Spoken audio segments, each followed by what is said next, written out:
I'm on my path. Yeah. So what then led you from having these experiences and having that chaotic childhood and upbringing? What led you into coaching, and how does your story now align your philosophies on coaching? So when I was ready to leave the army, I needed an exit strategy. I needed something that I knew and understood that I could build on, and I knew training. I knew intimately. I'd been doing it since I was 17 at that point. So I'd had a lot of life experience within training. But before I just joined the army, because at that point I'd had a black belt, I was then teaching and instructing kickboxing. I was doing a lot of gym work at the time to support that.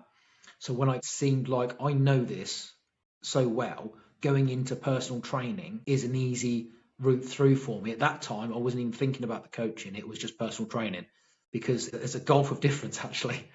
So getting a personal training qual was the most logical thing, because I got that from the PT corps, having the All Arms PTI before I left. So I set up the business, just training people initially to get fitter and stronger. It was only gradually as I started connecting again with better people. I remember Harry, I had a client called Harry, runs a very, very successful business. He was so knowledgeable and so wise. He dropped a couple of like wisdom bombs on me at the time. He said, Justin, one day he said, Justin, if you don't mind me saying, like, I've known you now for 9 months, he goes, you need to let the anchor go. And I was like, at the time, when you understand it, but you're like, how? I didn't really know what he meant.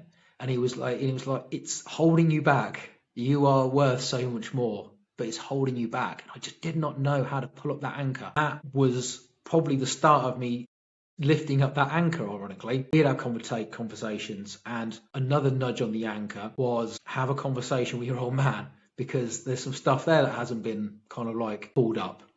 I had a long think about how I was going to deal with that. So at that point, then that was another raise of that anchor that started helping me understand more and more about kind of like who I am.